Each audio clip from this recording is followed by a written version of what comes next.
ನಮಸ್ಕಾರ. ನಮ್ಮ ಇರುವಿಕೆಯನ್ನ, ಈ ಜಗತ್ತನ್ನ ಒಂದು ತಲೆಕೆರಗಾದ ಮರದ ರೂಪಕದ ಮೂಲಕ ಅರ್ಥ ಮಾಡಿಕೊಳ್ಳೋ ಪ್ರಯತ್ನ ಮಾಡೋಣವಾ? ಖಂಡಿತ. ಭಗವದ್ಗೀತೆಯ 15ನೇ ಅಧ್ಯಾಯ ಪುರುಷೋತ್ತಮ ಯೋಗ ಆ ಆಳವಾದ ನೋಟವನ್ನ ಕೊಡುತ್ತೆ. ಹೌದು, ಅದರ ಭಾಷ್ಯ ಕೂಡ ಇದನ್ನ ವಿವರಿಸುತ್ತಲ್ವಾ? ಹೌದು, ಈ ಅಧ್ಯಾಯ ಮುಖ್ಯವಾಗಿ ಸಂಸಾರ ಅನ್ನೋ ಮರ, ಅದರಿಂದ ಹೊರಬರೋ ದಾರಿ ಮತ್ತೆ ಎಲ್ಲದಕ್ಕೂ ಆಧಾರವಾದ ಪರಮಸತ್ಯದ ಬಗ್ಗೆ ಹೇಳುತ್ತೆ. ಓ, ಆತ್ಮಜ್ಞಾನದ ಮಹತ್ವ. ಅದೇ ಮುಖ್ಯವಾಗಿ. ಸರಿ, ಹಾಗಾದ್ರೆ ಈ ತಲೆ ಕೆಳಗಾದ ಮರದಿಂದಲೇ ಶುರು ಮಾಡೋಣ. ಅಶ್ವತ್ಥ ವೃಕ್ಷ, ಬೇರುಗಳು ಮೇಲೆ, ಕೊಂಬೆಗಳು ಕೆಳಗೆ ಅಂತ. ಏನಿದು? ಭಾಷ್ಯ ಹೇಳೋ ಪ್ರಕಾರ ಊರ್ಧ್ವ ಮೂಲ ಅಂದ್ರೆ ಇದರ ಮೂಲ ಸೂಕ್ಷ್ಮವಾಗಿದೆ, ಕಾಣಸಲ್ಲ, ಅದು ಅವ್ಯಕ್ತಮಾಯ ಶಕ್ತಿಯುಳ್ಳ ಬ್ರಹ್ಮ. ಅಂದ್ರೆ ಎಲ್ಲದಕ್ಕೂ ಕಾರಣವಾದ ಶಕ್ತಿ. ಹೌದು. ಮತ್ತು ಅಧಶಾಖ ಅಂದ್ರೆ ಮಹತ್, ಅಹಂಕಾರ, ತನ್ಮಾತ್ರೆಗಳು, ಈ ಸೃಷ್ಟಿಯ ತತ್ವಗಳು ಕೆಳಮುಖವಾಗಿ ಹಬ್ದಿರೋ ಕೊಂಬೆಗಳು. ಅಶ್ವತ್ಥ ಅಂದ್ರೆ ನಾಳೆ ಇರಲ್ಲ, ಕ್ಷಣಿಕ ಅಂತ ಅರ್ಥ ಅಲ್ವಾ? ಆದ್ರೆ ಶ್ಲೋಕದಲ್ಲೇ ಇದನ್ನ ಅವ್ಯಯ, ನಾಶವಿಲ್ಲದ್ದು ಅಂತನೂ ಹೇಳಿದೆಯಲ್ಲ? ಅದು ಹೇಗೆ ಅಂದ್ರೆ ಇದು ಕ್ಷಣಿಕನೇ, ಪ್ರತಿಕ್ಷಣ ಬದಲಾಗತ್ತೆ. ಅದೇ ಇದರ ಪ್ರವಾಹ. ಈ ಸಂಸಾರದ ಹರಿವು ಅನಾದಿಕಾಲದಿಂದ ಬಂದಿರೋದ್ರಿಂದ ಆ ಪ್ರವಾಹ ರೂಪದಲ್ಲಿ ಇದು ಅವ್ಯಯ. ಓ, ಹಾಗೆ. ಇದರ ಎಲೆಗಣೆ ವೇದಗಳು. ಅವು ಧರ್ಮ ಅಧರ್ಮಗಳನ್ನ ತಿಳಿಸಿ ಈ ಮರವನ್ನು ಒಂದ್ರೀತಿ ರಕ್ಷಿಸುತ್ತವೆ. ಅಂದರೆ ನಿಯಮಗಳನ್ನ ಕೊಟ್ಟು ಅದನ್ನು ಮುಂದುವರಿಸುತ್ವಾ? ಹೌದು. ಈ ಮರದ ಸ್ವರೂಪ ತಿಳಿದವನೇ ವೇದದ ನಿಜವಾದ ಅರ್ಥ ತಿಳಿದವನು ಅಂತಾನೂ ಹೇಳುತ್ತೆ. ಇದರ ಕೊಂಬೆಗಳು ಸತ್ವ, ರಜಸ್ಸು, ತಮಸ್ಸು ಅನ್ನೋ ಗುಣಗಳಿಂದ ಪೋಷಣೆ ಪಡ್ಕೊಂಡು ಶಬ್ದ, ಸ್ಪರ್ಶ, ರೂಪ, ರಸ, ಗಂಧ ಅನ್ನೋ ವಿಷಯಗಳೇ ಚಿಗುರುಗಳಾಗಿ ಮೇಲಿನ ಲೋಕ, ಕೆಳಗಿನ ಲೋಕ ಎಲ್ಲಾ ಕಡೆ ಹರಡಿವೆ. ಅಷ್ಟೇ ಅಲ್ಲ, ನಮ್ಮ ಕರ್ಮ ವಾಸನೆಗಳು ಕೂಡ ಬೇರ್ಗಳ ತರನ? ಹೌದು. ಮನುಷ್ಯ ಲೋಕದಲ್ಲಿ ನಮ್ಮ ಕರ್ಮಗಳ ಫಲವಾಗಿ ಹುಟ್ಟೋ ವಾಸನೆಗಳು ಇನ್ನಷ್ಟು ಬೇರುಗಳಾಗಿ ನಮ್ಮನ್ನ ಈ ಸಂಸಾರದಲ್ಲಿ ಇನ್ನೂ ಗಟ್ಟಿಯಾಗಿ ಹಿಡಿದಿಡುತ್ತವೆ. ಈ ಇಡೀ ವಿವರಣೆಯ ಉದ್ದೇಶ ವೈರಾಗ್ಯ ತರಿಸೋದಾ? ಸಂಸಾರ ಅಂದ್ರೆ ಇಷ್ಟೇ ಅಂತ ತೋರ್ಸೋದಾ? ಖಂಡಿತವಾಗಿಯೂ. ಸಂಸಾರ ಅಶಾಶ್ವತ ಅಂತ ಅರಿತು ಅದರಲ್ಲಿ ಅನಾಸಕ್ತಿ ಅಂದ್ರೆ ವೈರಾಗ್ಯ ಬೆಳೆಸ್ಕೊಂಡ್ರೇನೆ ಪರಮಾತ್ಮನ ತತ್ವ ತಿಳಿಯೋಕೆ ಅರ್ಹತೆ ಅಂತ ಭಾಷ್ಯ ಸ್ಪಷ್ಟಪಡಿಸುತ್ತೆ. ಸರಿ, ಇದು ಹೀಗೆ ಅಸ್ಥಿರ, ಇದರಲ್ಲಿ ಸಿಕ್ಕಿ ಬಿದ್ದಿದೀವಿ ಅಂತ ಗೊತ್ತಾದ್ಮೇಲೆ ಇದರಿಂದ ಪಾರಾಗೋದು ಹೇಗೆ? ಇದರ ನಿಜವಾದ ಸ್ವರೂಪ ಅಂದ್ರೆ ಇದರ ಆದಿ, ಅಂತ್ಯ, ಮಧ್ಯ ಅದು ಇಲ್ಲಿ ಈ ಲೋಕದಲ್ಲಿ ನಮ್ಗೆ ಅನುಭವಕ್ಕೆ ಬರೋಲ್ಲ. ಹೌದಾ? ಹೌದು. ಇದು ಕನಸು, ಬಿಸಿಲುಗುದ್ರೆ ಅಥವಾ ಇಂದ್ರಜಾಲ ಇದ್ದ ಹಾಗೆ ಅಂತಾರೆ. ಇದನ್ನು ಕತ್ತರಿಸೋಕೆ ಒಂದೇ ಆಯುಧ, ದೃಢವಾದ ಅಸಂಗ. ಅಸಂಗ ಅಂದ್ರೆ ಅನಾಸಕ್ತಿ, ವೈರಾಗ್ಯ. ಆ ವೈರಾಗ್ಯ ಅನ್ನೋ ಶಸ್ತ್ರದಿಂದ ಇದನ್ನು ಕತ್ತರಿಸಬೇಕು. ಓಕೆ.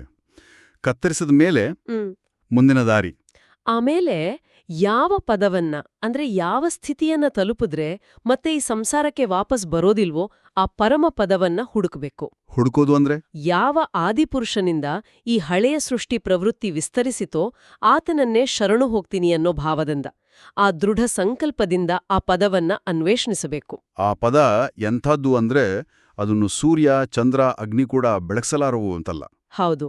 ಅದು ಭಗವಂತನ ಪರಮಧಾಮ, ಸ್ವಯಂ ಪ್ರಕಾಶ. ಅದು ಆ ಸ್ಥಿತಿಯನ್ನ ಯಾರು ತಲುಪಬಹುದು? ಎಲ್ಲರಿಗೂ ಸಾಧ್ಯನಾ? ಅದಕ್ಕೂ ಲಕ್ಷಣಗಳನ್ನ ಹೇಳಿದ್ದಾರೆ. ಯಾರೋ ಮಾನ ಮೋಹಗಳನ್ನ ಗೆದ್ದಿದಾರೋ, ಸಂಗದೋಷ ಅಂದ್ರೆ ಕೆಟ್ಟ ಸಹವಾಸದ ದೋಷವನ್ನ ಜಯಿಸಿದಾರೋ, ಯಾರೋ ಯಾವಾಗ್ಲೂ ಆತ್ಮಜ್ಞಾನದಲ್ಲೇ ಇರ್ತಾರೋ. ಕಾಮನೆಗಳೆಲ್ಲ ಹೋಗಿರ್ಬೇಕು. ಹೌದು.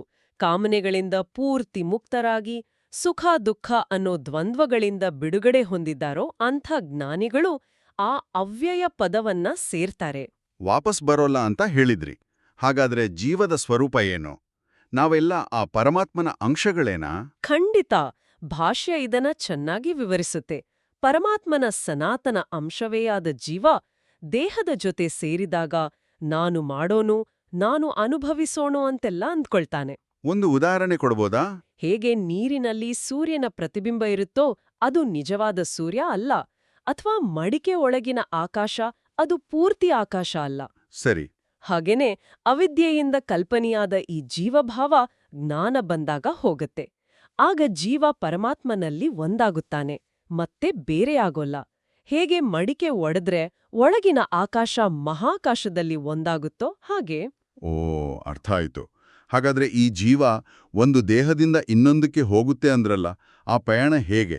ದೇಹ ಬಿಡುವಾಗ ಅಥವಾ ಹೊಸ ದೇಹ ಸೇರುವಾಗ ಈ ಜೀವ ಇದಾನಲ್ಲ, ಅವನು ಮನಸ್ಸು ಮತ್ತೆ 5 ಇಂದ್ರಿಯಗಳನ್ನ ತನ್ನ ಜೊತೆ ಎಳ್ಕೊಂಡು ಹೋಗ್ತಾನೆ. ಹೇಗೆ? ಗಾಳಿ ಹೂವಿನಿಂದ ಪರಿಮಳವನ್ನ ಹೊತ್ಕೊಂಡು ಹೋಗ್ತಾನಲ್ಲ ಹಾಗೆ. ಹಾ. ಆಮೇಲೆ ಹೊಸ ಶರೀರದಲ್ಲಿ ಅದೇ ಕಿವಿ, ಕಣ್ಣು, ಚರ್ಮ, ನಾಲಿಗೆ, ಮೂಗು, ಮನಸ್ಸುಗಳ ಮೂಲಕ ವಿಷಯಗಳನ್ನ ಅನುಭವಿಸುತ್ತಾನೆ. ಈ ಸೂಕ್ಷ್ಮವಾದ ಹೋಗೋದು ಬರೋದು ಅನುಭವಿಸೋದು ಇದನ್ನೆಲ್ಲ ಎಲ್ರೂ ನೋಡ್ಬೋದಾ? ನಮ್ಗ್ಯಾಕ್ ಗೊತ್ತಾಗಲ್ಲ? ಇಲ್ಲ, ಎಲ್ಲರಿಗೂ ಕಾಣೋಲ್ಲ. ಮೋಹದಲ್ಲಿ ಮುಳುಗಿದವರು ಅಂದ್ರೆ ವಿಮೂಢರು, ಅವಿದ್ಯೆಯಿಂದ ಕುರುಡಾದವರು, ಆತ್ಮ ದೇಹ ಬಿಡೋದನ್ನಾಗ್ಲಿ, ದೇಹದಲ್ಲಿ ಇರೋದನ್ನಾಗ್ಲಿ, ವಿಷಯಗಳನ್ನ ಭೋಗಿಸೋದನ್ನಾಗ್ಲಿ ನೋಡಕ್ಕಾಗೋಲ್ಲ. ಯಾರಿಗೆ ಕಾಣುತ್ತೆ ಹಾಗಾದ್ರೆ? ಜ್ಞಾನ ಚಕ್ಷುವುಳ್ಳವರು ಮಾತ್ರ, ಅಂದ್ರೆ ಜ್ಞಾನದ ಕಣ್ಣಿನಿಂದ ನೋಡುವವರು. ಪ್ರಯತ್ನ ಮಾಡುವ ಯೋಗಿಗಳು ತಮ್ಮ ಶುದ್ಧವಾದ ಬುದ್ಧಿಯಲ್ಲಿರೋ ಈ ಆತ್ಮನನ್ನು ಕಾಣುತ್ತಾರೆ. ಪ್ರಯತ್ನ ಪಟ್ರೂ ಕೆಲವರಿಗೆ ಕಾಣೋಲ್ವಾ?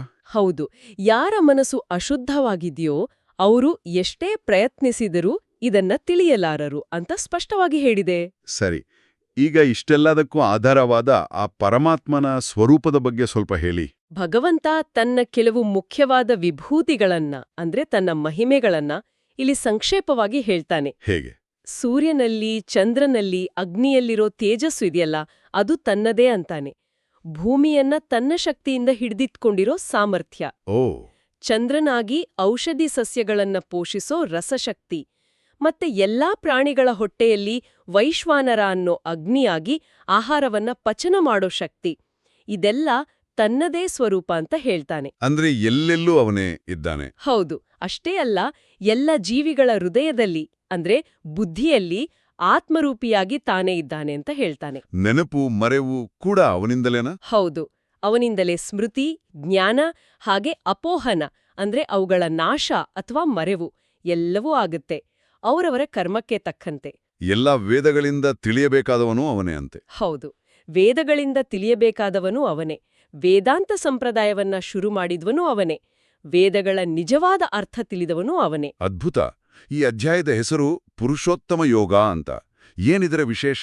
ಯಾಕೆ ಈ ಹೆಸರು? ಭಾಷ್ಯ ಇದನ್ನ ತುಂಗ ಚೆನ್ನಾಗಿ ಬಿಡಿಸಿ ಹೇಳುತ್ತೆ. ಹ್ಮ್. ಲೋಕದಲ್ಲಿ 2 ತರಹದ ಪುರುಷರಿದ್ದಾರೆ. 2? ಹೌದು. ಒಂದು ಕ್ಷರಪುರುಷ, ಹ್ಮ್. ಅಂದ್ರೆ ನಾಶವಾಗುವಂಥದ್ದು, ಎಲ್ಲ ಜೀವಿಗಳು, ಈ ಸೃಷ್ಟಿ ಎಲ್ಲ. ಇನ್ನೊಂದು ಅಕ್ಷರ ಪುರುಷ, ಹ್ಮ್. ಇದು ನಾಶವಾಗದ್ದು, ಮಾಯಾಶಕ್ತಿ, ಸಂಸಾರದ ಬೀಜ ರೂಪ ಇದು. ಓಕೆ, ಕ್ಷರ ಮತ್ತು ಅಕ್ಷರ. ಆದ್ರೆ ಇವೆರಡಕ್ಕಿಂತ ಸಂಪೂರ್ಣ ಬೇರೆಯಾದ ಅತ್ಯಂತ ಶ್ರೇಷ್ಠನಾದವನೇ ಉತ್ತಮ ಪುರುಷ. ಅವನೇ ಪರಮಾತ್ಮ. ಅವನೇ ಪುರುಷೋತ್ತಮ. ಹೌದು, ಅವನೇ 3 ಲೋಕಗಳೊಳಗೆ ಪ್ರವೇಶಿಸಿ ಅವನ್ನೆಲ್ಲ ಧರಿಸಿ ಪಾಲಿಸ್ತಾ ಇದ್ದಾನೆ. ಅವನು ಕ್ಷರವನ್ನು ಮೀರಿದವನು, ಅಕ್ಷರಕ್ಕಿಂತಲೂ ಉತ್ತಮನು. ಅದಕ್ಕೆ ಲೋಕದಲ್ಲೂ ವೇದಗಳಲ್ಲೂ ಅವನಿಗೆ ಪುರುಷೋತ್ತಮ ಅಂತ ಹೆಸರು. ಆಹಾ. ಹಾಗಾದ್ರೆ ಈ ಪುರುಷೋತ್ತಮನನ್ನು ಹೀಗೆ ಈ ಸ್ವರೂಪದಲ್ಲಿ ಅರ್ಥ ಮಾಡ್ಕೊಳ್ಳೋದ್ರಿಂದ ಏನ್ ಲಾಭ? ಫಲ ಏನು? ಯಾರು ಯಾವುದೇ ಭ್ರಮೆ ಇಲ್ಲದೆ ಭಗವಂತನೇ ಈ ಪುರುಷೋತ್ತಮ ಅಂತ ಖಚಿತವಾಗಿ ತಿಳ್ಕೊಳ್ತಾನೋ ಹ್ಮ್.